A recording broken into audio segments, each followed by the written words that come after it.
presentasi mengenai analisa puisi Air Mata di Pucuk Daun oleh Alexander Aur dari buku kumpulan puisi Air Mata di Pucuk Daun.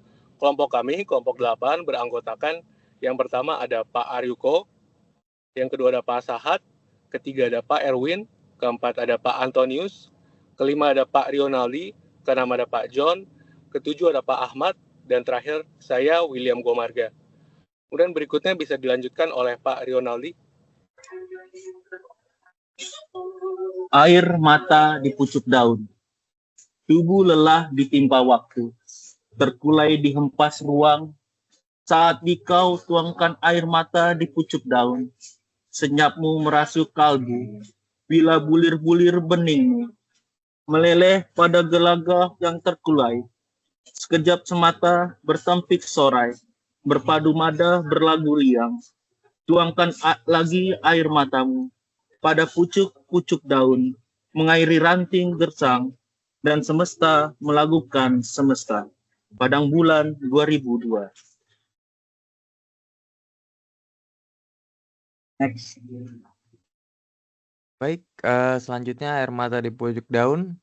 Saya akan menjelaskan puisi ini mengangkat tema keletihan hidup, kesedihan, dan harapan baru yang terjalin erat dengan alam. Air mata yang jatuh di pucuk daun menjadi simbol dari perasaan mendalam yang dialami manusia, sekaligus harapan akan pemulihan dan kehidupan baru. Tubuh lelah ditimpa waktu, dan terkulai dihempas ruang, menggambarkan keletihan fisik dan batin akibat perjalanan hidup.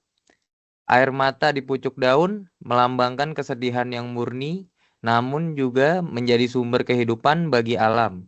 Kesedihan bukan hanya penderitaan, tetapi bisa menjadi kekuatan, penyembuh dan penyubur kehidupan. Senyapmu merasuk kalbu, dan bulir-bulir beningmu meleleh pada gelagah yang terkulai. Kata-kata itu menegaskan betapa dalamnya perasaan yang dialami, hingga mampu menyentuh dan menghidupkan kembali yang layu. Dalam keheningan atau kepedihan yang mendalam, justru bisa tumbuh harapan baru. Oke, selanjutnya. Tema dan makna. Puisi ini mengangkat tema keletihan hidup, kesedihan dan harapan baru yang terjalin erat dengan alam. Air mata yang jatuh di pucuk daun menjadi simbol dari perasaan mendalam yang dialami manusia, sekaligus harapan akan pemulihan dan kehidupan baru. Tubuh lelah ditimpa waktu dan terkulai dihempas ruang, menggambarkan keletihan fisik dan batin akibat perjalanan hidup. Air mata di pucuk daun melambangkan kesedihan yang murni, namun juga menjadi sumber kehidupan bagi alam. Kesedihan bukan hanya penderitaan, tetapi bisa menjadi kekuatan penyembuh dan penyubur kehidupan.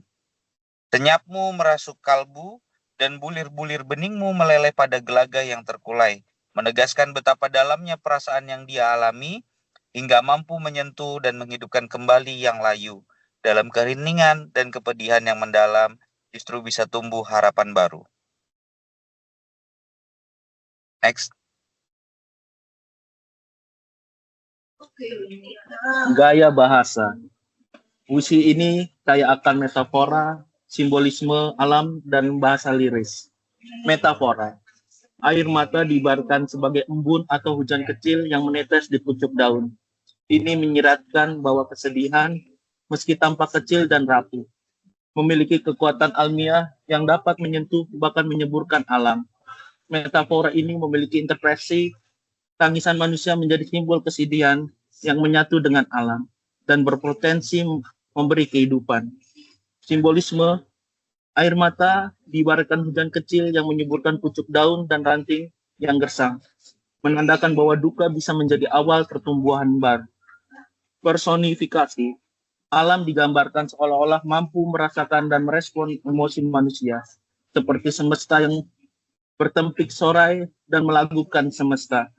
Repetisi, pengulangan kata, tuangkan lagi air matamu, menegaskan pentingnya proses pelepasan emosi sebagai bagian dari siklus kehidupan. Selanjutnya next. Untuk struktur, puisi ini terdiri dari kata-kata pendek yang membangun suasana kontemplatif, tenang, dan mendalam. Puisi ini berbentuk bebas tanpa tanda baca, tanpa pola rima atau irama baku, sehingga menciptakan perasaan yang mengalir bebas. Diksi. Pemilihan kata seperti bulir-bulir bening, gelagah yang terkulai, dan ranting yang gersang memperkuat nuansa kesedihan sekaligus harapan. Pemilihan kata seperti senyapmu, gelagah, bertempik sorai, madah, dan gersang memperkuat suasana yang kontras antara kesedihan dan kehidupan. Kata-kata ini menghadirkan nuansa puitis, tenang, dan dalam dengan latar belakang suasana alam yang menjadi cermin emosi. Next. Pesan dan nilai. Kesedihan adalah bagian alami kehidupan dan tidak perlu disembunyikan, karena bisa menjadi sumber kekuatan dan harapan baru. Pesan yang kedua, ada alam dan manusia saling terhubung. Air mata manusia dapat menyuburkan kehidupan sekitarnya secara simbolis maupun nyata. Yang ketiga, ada harapan selalu setelah kesedihan, seperti pucuk daun yang kembali segar setelah disirami air mata. Untuk selanjutnya, jelaskan teman saya. Baik, Bapak Ibu, adapun kesimpulan dari apa yang telah disampaikan terkait analisa dari puisi ini yang bertema air mata di pucuk daun adalah bahwa puisi ini sebagai reflektif yang mengajak pembaca untuk menerima dan mengolah kesedihan sebagai bagian dari perjalanan hidup. Simbolisme alam yang kuat, puisi ini menegaskan juga bahwa setiap duka bisa menjadi awal dari pertumbuhan dan kebangkitan baru justru, baik bagi diri sendiri maupun semesta. Kemudian, penyair juga mengajak pembaca untuk memaknai kembali kesedihan itu, bukan sebagai sesuatu yang harus disembunyikan, tetapi sebagai anugerah yang justru menyuburkan kehidupan dan membuka hubungan spiritual dengan semesta. Jadi, puisi ini juga menyimpulkan sederhana dalam bentuk, namun secara makna itu sangat efektif untuk menyentuh ranah emosional dan filosofisnya.